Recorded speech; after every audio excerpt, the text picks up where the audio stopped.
श्री सच्चिदानंद सद्गुरु साईनाथ महाराज की जय। श्री सच्चिदानंद सद्गुरु भरद्वाज महाराज की जय। गुरुदेव दत्ता। சத்குரு சாய்நாதரின் ஆசீர்வாதம் மற்றும் பரத்வாஜா மாஸ்டர் அவர்களின் அனுகிரகத்துடன் இந்த சத்சங்கம் தொடர்ச்சியாக நடந்து கொண்டிருக்கிறது. நம்ம இந்த சத்சங்கத்துல குரு சரித்திரத்தை பத்தி தொடர்ச்சியா பார்த்துட்டே வரோம். இந்த குரு சரித்திரம் வருவதற்கு காரணமா இருந்த நாமதாரனுக்கு முதல்ல ஒரு நன்றியை தெரிவிச்சுக்கணும். ஏன்னா இந்த நாமதாரகனாலதான் நமக்கு இது ஒரு அற்புதமான இந்த ஒரு கிரந்தம் கிடைச்சிருக்கு. இத பத்தி அப்படி தொடர்ச்சியா பார்த்துட்டே இருக்கும். போன வாரம்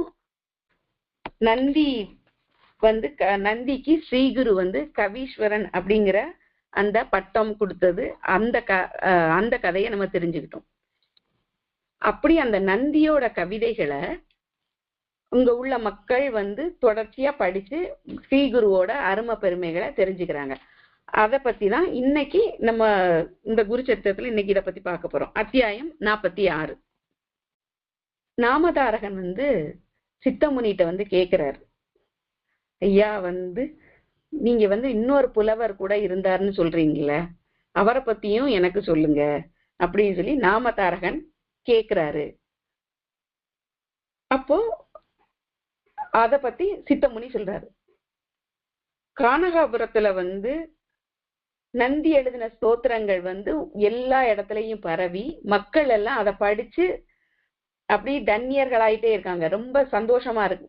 அந்த ஒரு விஷயத்த படிக்கும் போது நமக்கு அதை பத்தி ஆர்வம் வரும், அவங்கள பத்தி தெரிஞ்சுக்கணும்னு தோணும்.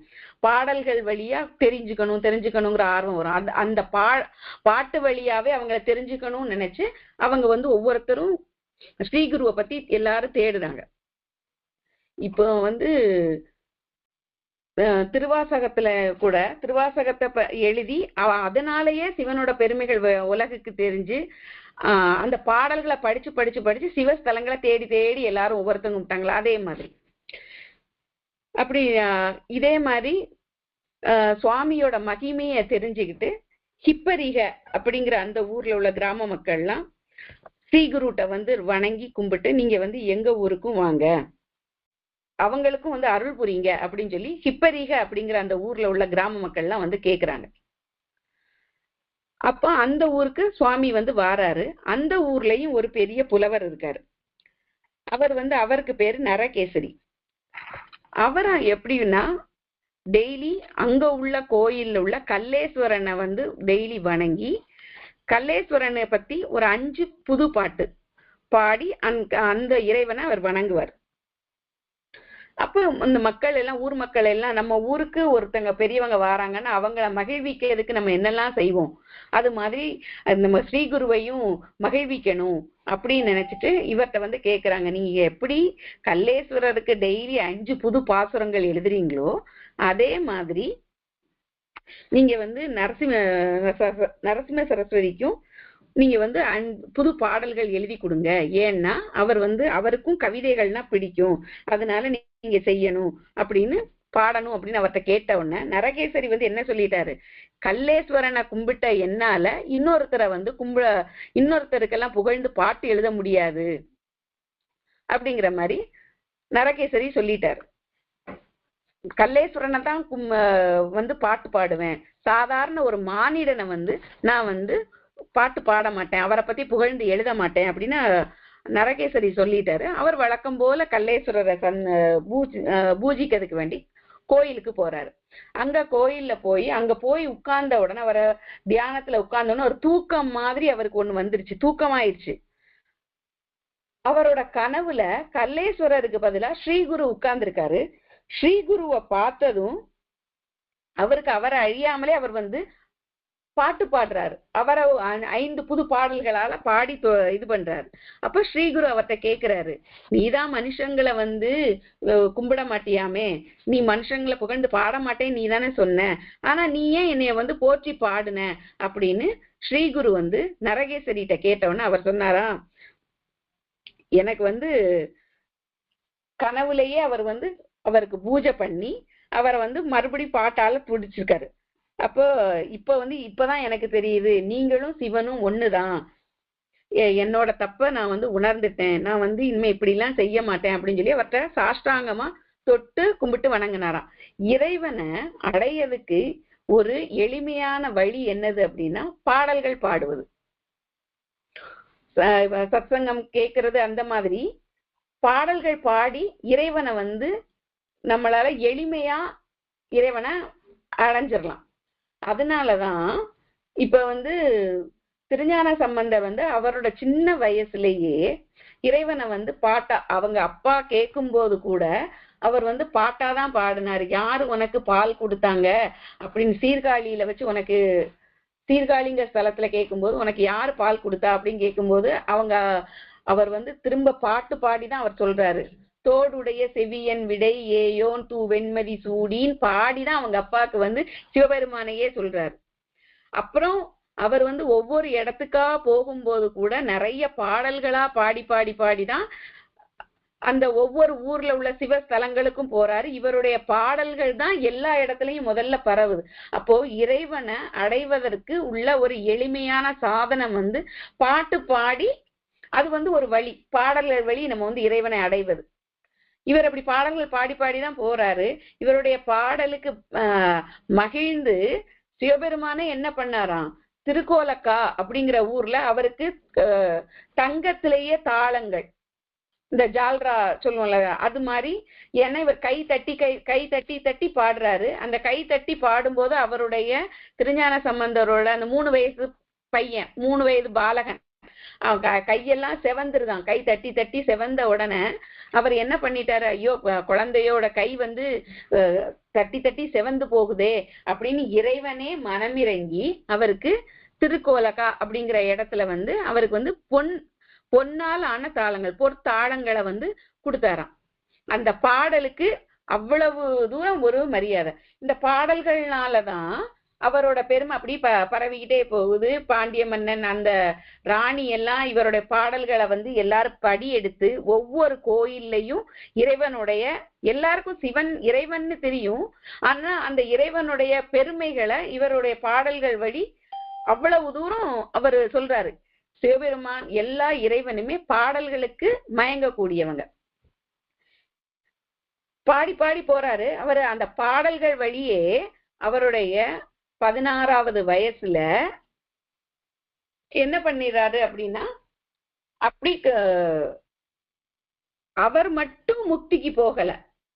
ஆச்சாள்புரம் அப்படிங்கிற ஊர்ல அவருடைய அவருக்கு கல்யாணம் நடக்குது. திருஞான சம்பந்தருக்கு கல்யாணம் பண்ணணும்னு அவங்க அம்மாவும் அப்பாவும் பேசுறாங்க. அவருக்கு கல்யாணம் பண்ண இஷ்டம் இல்லை, ஆனாலும் பெரியவங்களோட ஆசைக்காக கல்யாணம் பண்ணலாம் அப்படின்னு சொல்லி அந்த கல்யாணத்துக்கு வேண்டி எல்லா உறவினர்களும் எல்லாரும் வந்திருக்காங்க. ஆச்சாள்புரம் அப்படிங்கிற அந்த ஊர்ல இவர் வந்து அந்த கல்யாண டைம்ல ஒரு பெரிய பேரொளி வந்துதான்.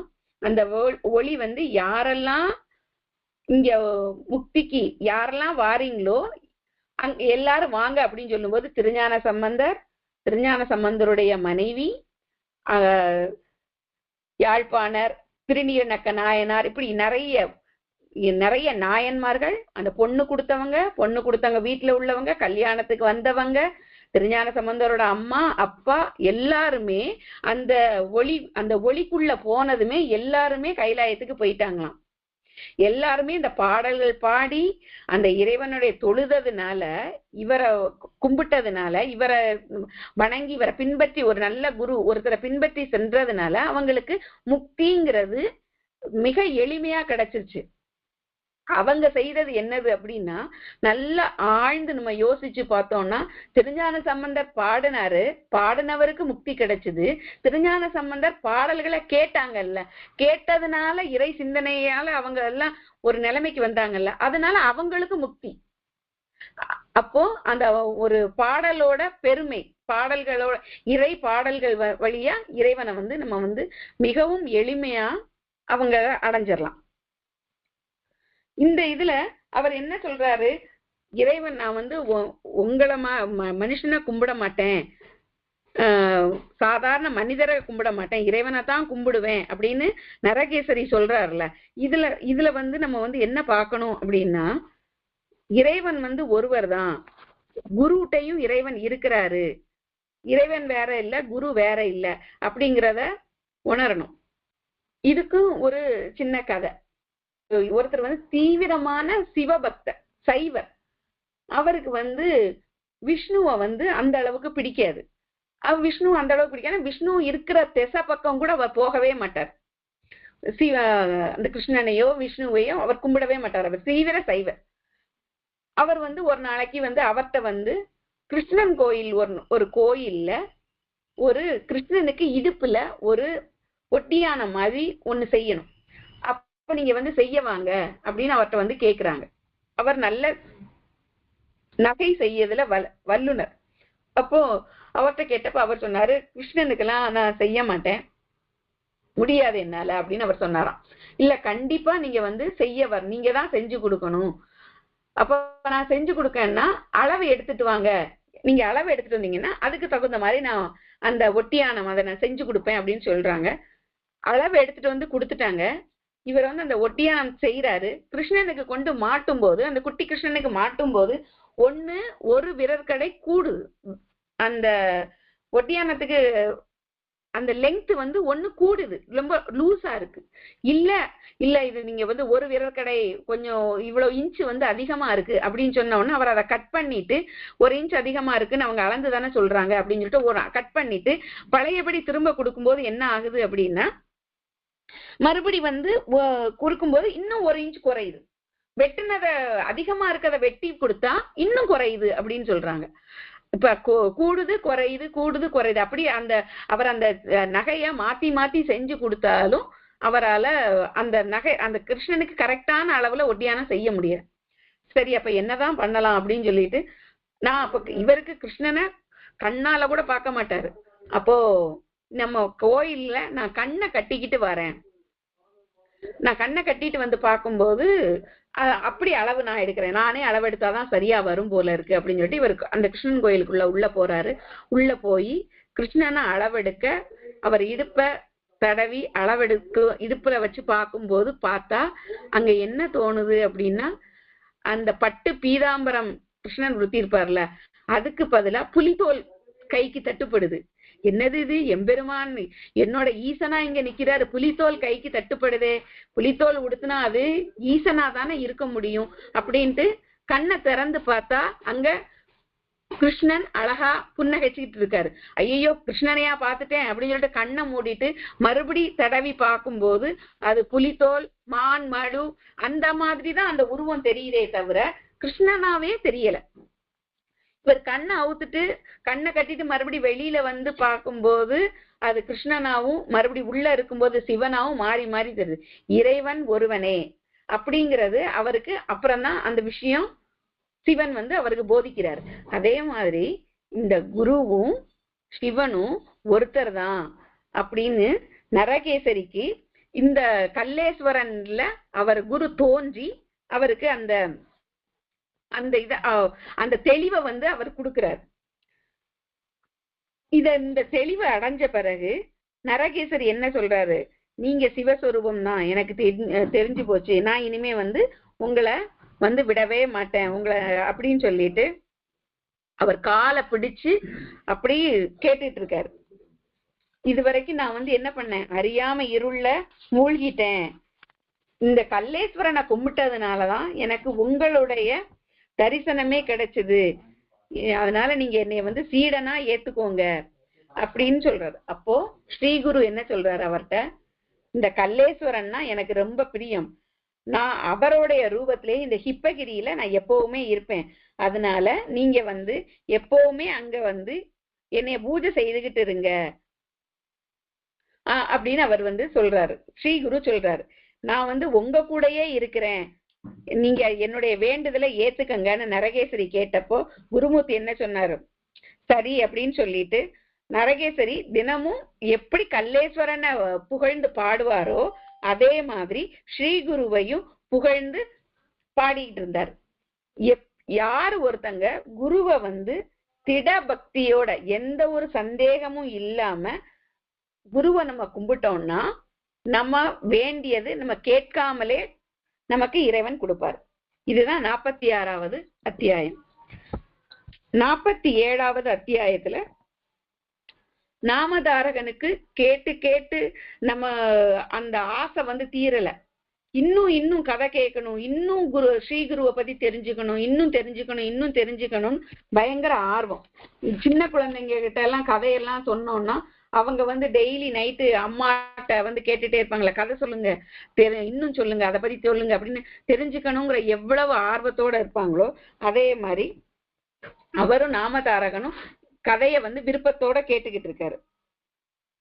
அப்போ ஸ்ரீகுரு உடனே சொல்றாரு, நாமதாரகா நீ குருவோட சரித்திரத்தை ரொம்ப ஆர்வமா கேக்குற, இந்த குரு சரித்திரத்தை கேட்கறதுனால கெட்டவர்கள் கூட நல்லவங்களா ஆயிருவாங்க அப்படின்னு சொல்லிட்டு அடுத்த ஒரு இத கதைய சொல்றாரு. ஒரு தடவை தீபாவளி பண்டிகை வந்தது.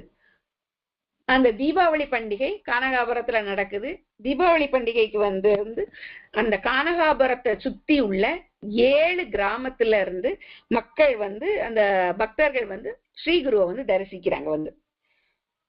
ஒவ்வொருத்தரும் தீபாவளி பண்டிகைக்கு ஸ்ரீகுருவை எங்க ஊருக்கு வாங்க அப்படின்னு அவரை கூப்பிடுறாங்க. ஸ்ரீகுருவும் என்ன சொல்றாரு, நான் நீங்க 7 பேரும் என்னைய கூப்பிட்டீங்க அப்படின்னா நான் எப்படி 7 பேரோட அந்த கிராமத்துக்கும் வர முடியும், ஏதாவது ஒரு கிராமத்துக்கு தானே வர முடியும் அப்படின்னு ஸ்ரீகுரு சொல்றாரு. அப்ப அந்த கானகாபுரத்தோட மக்கள் என்ன சொல்றாங்க, நீங்க எப்பவுமே இங்கதான் இருக்கிறீங்க, நீங்க இந்த ஊரை விட்டு வேற எந்த ஊருக்கும் போக கூடாது, இந்த ஊர்லதான் இருக்கணும், தீபாவளி பண்டிகைக்கு நீங்க இங்கதான் இருக்கணும் அப்படின்னு சொல்லிட்டாங்க. இப்ப எல்லா மக்களும் ஒன்றுதான், எல்லாருமே சமமானவர்கள் தான் அப்படின்னு சொல்லிட்டு குரு என்ன பண்றாரு, அவருக்கு பணக்காரன் ஏழை நல்லவன் கெட்டவன் இந்த மாதிரி எந்த ஒரு பாகுபாடெல்லாம் கிடையாது.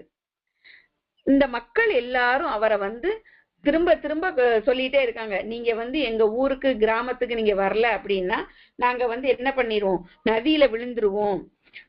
அவங்க எக்ஸாம்பிள் கூட சொல்றாங்க, எப்படி துரியோதனன் கிருஷ்ணரை கூப்பிட்டாலும் கிருஷ்ணர் யாரோட வீட்டுக்கு போனாங்க, விதுரரோட வீட்டுக்கு தானே போனாங்க. பரமாத்மா கிருஷ்ண பரமாத்மா வசதியானவர் அப்படின்னு சொல்லிட்டு ராஜா அப்படின்னு சொல்லிட்டு துரியோதனன் வீட்டுக்கு போல, துரியோதனனை விட வசதி குறைவாகவும் துரியோதனனோட அரசவையில வேலை பார்க்கக்கூடிய ஒரு அமைச்சர் தானே விதுரன், சாதாரணமான ஒரு அமைச்சர், வேலைக்காரிக்கு பிறந்தவர் கூட. அப்ப அந்த மாதிரி உள்ளவற்றை அந்த வீட்டுக்கு தான் அவர் போனாரு. ஏன் அப்படின்னா உண்மையான அன்பு எங்க இருக்கோ அங்கதான் ஸ்ரீகிருஷ்ணன் போனாரு. அதே மாதிரி நாங்க உங்களை ரொம்ப அன்போட கூப்பிடுறோம், நீங்க இங்க எங்க வீட்டுக்கு எங்க இடத்துக்கு தான் நீங்க வரணும் அப்படின்னு சொல்லி எல்லா மக்களும் அவரை கூப்பிடுறாங்க.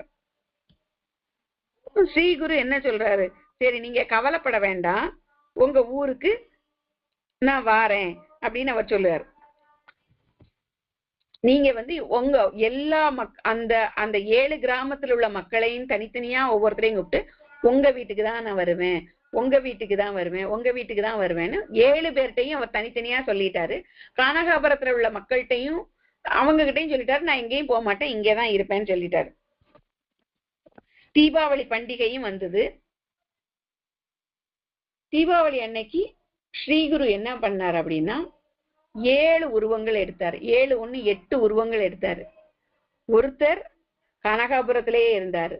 மத்த 7 பேரும் 7 உருவங்களும் 7 கிராமத்துக்கு ஸ்ரீகுரு போனாரு. எந்த மக்கள் ஆர்வத்தோட அவரை கூப்பிட்டாங்களோ அந்த மக்களை ஏமாத்தாம அந்த மக்கள் மனதார கும்பிட்டத மனசுல ஏத்துக்கிட்டு அந்தந்த ஊருக்கு போறாரு. ஒரு ஊர்ல போய் அன்னதானத்துல கலந்துக்கிறாரு, ஒரு ஊர்ல பூஜை பண்றாரு, ஒரு ஊர் தீபாவளி பண்டிகை, ஒவ்வொரு ஊர்லயும் அவர் அவருடைய இருப்ப காமிக்கிறாரு எல்லாருக்கும். அவர் அந்த தீபாவளிக்கு அந்த ஊருக்கு போய் அந்த மக்களோட அந்த தீபாவளி பண்டிகையை கொண்டாடுறாரு. அங்க உள்ள மக்களும் ஸ்ரீகுரு வந்துட்டாரு அப்படிங்கிற சந்தோஷத்துல அவருக்கு சரியான பூஜை புனஸ்காரம் எல்லாம் செய்து அந்த அவருக்கு சிறப்புகள்லாம் செய்து மரியாதை செலுத்தி அவரை வந்து வணங்கி கும்பிட்டாங்க. அப்புறம் கொஞ்ச நாள் கழிஞ்சு தீபாவளி முடிஞ்சு கார்த்திகை மாசம் வந்துருச்சு. கார்த்திகை மாசம் வந்த உடனே எல்லாரும் அந்த தீபத்தை ஏத்துட்டு ஸ்ரீகுருவை பார்க்க வராங்க. அங்க வந்த உடனே எல்லா மக்களுக்கும் சந்தோஷம். நமக்கு எப்பவுமே வந்து அடுத்தவங்களை பார்த்து பெருமைப்படுவோம்ல.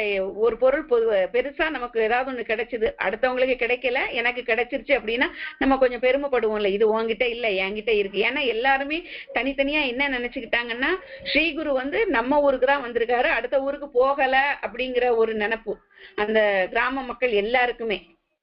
ஏன்னா நான் உங்க ஊருக்கு தான் வருவேன், மத்த ஊருக்கு இவங்க போயிருப்பாங்கிறத கூட அவங்க நினைக்கவே இல்லை. அப்ப எல்லாரும் என்ன சொல்றாங்க, ஒரு பெருமை, எல்லாருக்கும் பெருமை, ஸ்ரீகுரு இங்கதான் வந்திருக்காரு அப்படின்னு சொல்லிட்டு. அவங்க ஒவ்வொருத்தரும் ஸ்ரீகுரு எங்க ஊருக்கு தான் வந்தாங்க அப்படின்னு சொல்லும் போது கானகபுர வாசிகள் வந்து அவங்க என்ன சொல்றாங்க, ஸ்ரீகுரு எங்கேயுமே போகலையே, இங்கதானே இருந்தாங்க, எங்கேயும் போகல, இங்கதான் இருந்தாங்கன்னு சொல்லும் போது யாருக்குமே அதை ஏத்துக்க முடியல. அப்ப நம்ம சுவாமியை கேட்டே அதை உறுதி பண்ணிக்குவோம் அப்படின்னு சொல்லி எல்லாரும் அந்த அவங்களுக்கு நடந்த அந்த வாதனைகளை பத்தி சொல்றாங்க.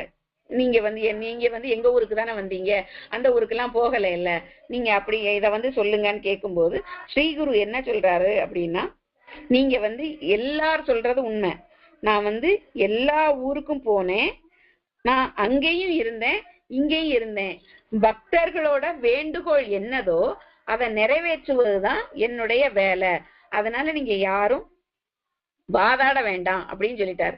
எல்லாருக்கும் இப்பதான் வியப்பாயிட்டு, ஸ்ரீகுரு எல்லா உருவத்திலையும் இருக்கிறாரு, எல்லா உருவத்திலையும் எல்லா ஊருக்கும் வந்திருக்காரு, எல்லா மக்களையும் அனுகிரகிச்சிருக்காரு. இது வந்து யாரால முடியும், மும்மூர்த்தியால தான் முடியும். மும்மூர்த்தியான அவதாரம் தான் ஸ்ரீகுரு.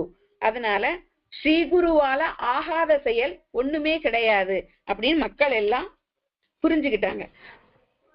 ஸ்ரீகுருவோட பாத சேவை வந்து அந்த குருவோட பாதத்தை நம்ம கெட்டியா பிடிச்சுக்கிட்டோம்னா நமக்கு வந்து இல்ல அந்த கடலை வந்து இல்லற கடல், அதை வந்து நம்ம சம்சார கடல், அதை வந்து மிக எளிமையா தாண்டிடலாம். அப்போ அந்த கடல், இந்த சம்சார கடல் அப்படிங்கிறத எளிமையா தாண்டுறதுக்கு நம்ம என்ன பண்ணணும், ஒரு சிறந்த குருவை நம்ம வந்து கெட்டியா பிடிச்சுக்கணும். அந்த சிறந்த குருவை நம்ம கெட்டியா எப்படி பிடிச்சுக்கிறது, அதத்தான் இந்த குரு சரித்திரத்தின் வழியா நம்ம வரிசையா குருவோட பெருமை ஒண்ணா பார்த்துட்டே வரோம். நமக்கு நம்மளுடைய குரு பரத்வாஜா மாஸ்டர் இப்ப என்ன சொல்லியிருக்காரு, இறைவனோட நாமத்தை சொல்லணும், சத்சங்கம், நல்ல விஷயங்களை சிந்திக்கணும், நல்ல விஷயங்களை சிந்திக்கிறது மட்டும் இல்ல அதை செயலும் படுத்தணும். ஏதோ ஒரு இப்போ ஒவ்வொரு தடவையும் ஒவ்வொரு புக்கை படிக்கும் போதும் ஏதோ ஒரு விஷயம் நமக்கு வந்து மைண்ட்ல வந்து ஃபிளாஷ் ஆகும், அப்படி தோணும். அப்ப அந்த விஷயத்த நம்ம வந்து இறுக்கமா பிடிச்சுக்கிட்டு அதை பத்தியே சிந்திச்சு நம்மளை வந்து நம்ம நிலைமையில இருந்து அப்படியே உயர்த்திக்கிட்டே வரணும். ஒரு சத்சங்கம் பண்ணும்போது நல்ல எண்ணங்கள், நல்ல எண்ண அலைவரிசை, அது வந்து நம்மளை வந்து உயர்த்தும். அதே மாதிரி இந்த சத்சங்கத்துல மாஸ்டர் வந்து நம்மளுக்கு வந்து மிக எளிமையா தான் சொல்லியிருக்காரு, நம்மளால ஃபாலோ பண்ணக்கூடிய விஷயங்களை எளிமையா சொல்லியிருக்காரு. இப்போ நம்ம வந்து இதுக்கு முன்னால எல்லாம் நம்ம வந்து சாமி கும்பிடணும் அப்படிங்கும் போது என்ன பண்ணலாம், பூஜை ரொம்ப சுத்தமா குளிச்சு விளக்கு ஏத்தி ஆரத்தி காமிச்சு அப்படிதான் கும்பிடணும். ஆனா இன்னும் எளிமையா கூட நம்ம ஒவ்வொரு விஷயம் ஒவ்வொரு வேலை செய்யும் போது கூட இறை நாமத்தை சொல்லிக்கிட்டே செய்யலாம் அப்படிங்கிறத வந்து சொல்லுவோம். நம்ம ஈஸியா நம்ம செய்வோம், ஆனாலும் அந்த விஷயத்துல ஒரு கிளாரிட்டி வந்தது மாஸ்டரை வச்சுதான் வந்தது. நீ வந்து ஈஸியா முதல்ல சொல்லும் போதே என்ன சொன்னாங்க அப்படின்னா, உன்னுடைய குழந்தைய குளிக்க வைக்கிறியா, இறைவனுக்கு அபிஷேகம் பண்ற மாதிரி அதை நினைச்சுக்கோ, சமைக்கிறியா, சமைக்கும் போது இறைவனுக்கு வேண்டி நான் சமைக்கிறேன் அப்படிங்கிற அந்த உணர்வோட அப்ப அது வந்து அந்த சாதம் வந்து பிரசாதமா ஆயிருது. சாதாரண ஒவ்வொரு ஒவ்வொரு செயல்லையும் ஒவ்வொரு விஷயத்திலையும் அந்த இறை சிந்தனையோட நம்மளால வாழ முடியும். நம்மளுடைய சிந்தனை வந்து நல்ல விதமாவே கொண்டு வர முடியும் அப்படின்னு மாஸ்டர் வந்து நமக்கு இதா எளிமையா காமிச்சிருக்காங்க. நாரதராலேயே வந்து இந்த இறை சிந்தனைங்கிறது எல்லாராலையும் எப்பவுமே இருக்க முடியாது, இருக்காது அப்படிங்கிறது. நாரதர் வந்து எப்பவுமே இறைவனையே கும்பிட்டுக்கிட்டு இருக்கிறவரு. அவரால கூட அந்த விஷயத்த அவருக்குன்னு ஒரு பர்டிகுலரான ஒரு வேலையை கொடுத்தப்ப செய்ய முடியல. எல்லாருக்கும் தெரிஞ்ச கதை தான். நாரதருக்கு வந்து அவர் தான் சிறந்த விஷ்ணு பக்தர்னு தெரியுது. அவரே நினைச்சுக்கிறாரு, நான் தான் சிறந்த பக்தன்னு நினைச்சுக்கிறாரு. ஆனா விஷ்ணுட்ட கேட்கும் போது அவர் அவரை சொல்லாம ஒரு ஏழை குடியானவனை பார்த்து சொல்லிட்டார்ல, இவதான் சிறந்த பக்தன்னு சொல்லிட்டாரு. அப்ப அந்த எப்படி அவன் என்னை விட சிறந்தவன், நான் தான் எப்பவும் பாட்டு பாடிட்டே இருக்கேன், எப்பவும் உன்னைய பத்தியே நினைச்சுக்கிட்டு இருக்கேன் அப்படின்னு சொல்லும்போது அவர் வந்து என்ன, அந்த பக்தன் என்ன செய்யறான், காலையில எழும்பும் போதும் தூங்கும் போதும் மட்டும்தான் நாராயணான்னு 2 தடவை தான் அந்த பேரை சொல்றாரு. ஆனா ஒரு எண்ணெய் கிண்ணத்தை கொடுத்து உலகத்தை சுத்திவான்னு நாரதரை சொன்ன உடனே அவருக்கு அன்றைய பொழுது பூராவுமே அன்றைக்கு முழுவதுமே நாராயணங்க பேரே வரல, எண்ணெயோட கவனம் தான் இருந்தது. நாரதருக்கே அப்படி, எப்பவுமே இறைவனையே சிந்திச்சுக்கிட்டு இருக்க நாரதருக்கே அப்படி. ஆனா சாதாரணமான மனுஷங்க நம்மளால நம்மளுடைய ஒவ்வொரு செயல்லையும் கூட இறைத்தன்மையை உணர முடியும், இறைத்தன்மையை உணரலாம் அப்படிங்கிறதுக்கு ஈஸியா நமக்கு வந்து மாஸ்டர் வந்து சொல்லியிருக்காரு. நீங்க அந்த இறைத்தன்மைய ஒவ்வொரு செயல்ல கூட உணரலாம் பாருங்க அப்படின்னு சொல்லி. அதுக்குதான் இந்த சத்சங்கம்னு ஒண்ணு இருக்கு. முன்னாடி எல்லாம் வேதங்களை வந்து குரு சிஷ்ய பரம்பரையில தான் வேதங்கள் வந்து படிப்படியா அப்படி குரு வந்து சிஷ்யனுக்கு சொல்லுவாரு, சிஷ்யன் அடுத்தால சொல்லுவாங்க. மனப்பாட முறையில செவி வழி செய்தியாதான் அந்த விஷயம் வந்து அந்த வேதம் வந்து காலங்காலமா இவ்வளவு நாள் வரைக்குமே பரவி வந்தது. அதுக்கப்புறம் தான் அந்த அச்சிட்டு அதை வந்து கொண்டு வந்தாங்க. அந்த ஒவ்வொருத்தரும் அதை சொல்லி சொல்லி சொல்லி சொல்லி இப்போ